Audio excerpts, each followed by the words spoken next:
TG Plus News edizione di Treviso, buonasera.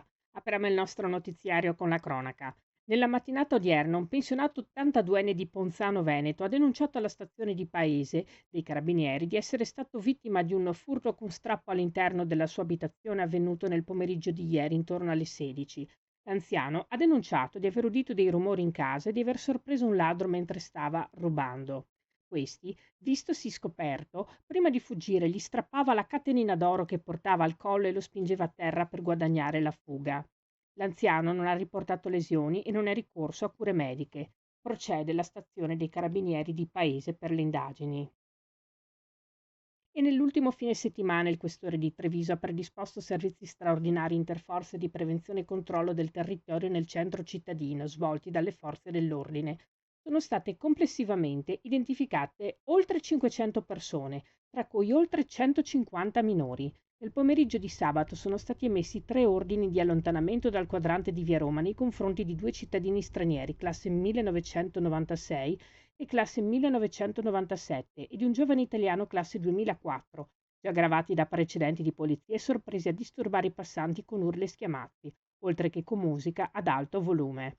Un altro ordine di allontanamento dal quadrante di Via Roma è stato emesso nei confronti di un giovane straniero classe 2006, gravato da precedenti di polizia in materia di stupefacenti. Il 19enne, intercettato in Riviera Santa Margherita, aveva anche provato a eludere il controllo, ma è stato identificato e sottoposto al provvedimento di allontanamento.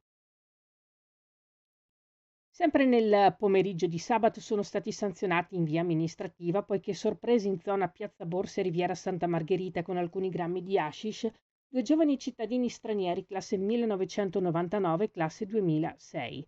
Altri 5 grammi di hashish sono stati rinvenuti dall'unità cinofila della polizia locale in una fioriera di Riviera Santa Margherita e sequestrati a carico di ignoti. Nella serata di ieri, infine, la Polizia di Stato ha arrestato un cittadino egiziano classe 2002, già gravato da precedenti, che nel corso della sua identificazione in Riviera Santa Margherita ha opposto resistenza nei confronti degli operatori con violenti spintoni. Il giovane inoltre è stato trovato in possesso di alcune dosi di hashish. Il 23enne è stato pertanto arrestato e anche nei suoi confronti è stato disposto l'ordine di allontanamento dal quadrante di via Roma.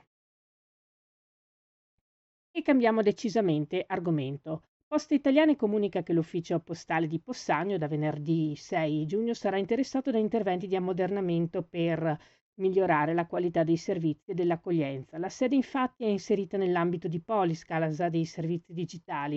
Il progetto di Poste Italiane è per rendere semplice e veloce l'accesso ai servizi della pubblica amministrazione nei comuni con meno di 15.000 abitanti, con l'obiettivo di favorire la coesione economica, sociale e territoriale nel nostro paese e il superamento del digital divide.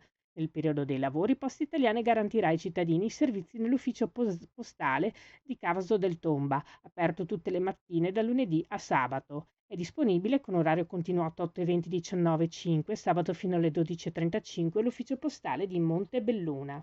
Questa era la nostra ultima notizia. Grazie per essere stati con noi. Arrivederci.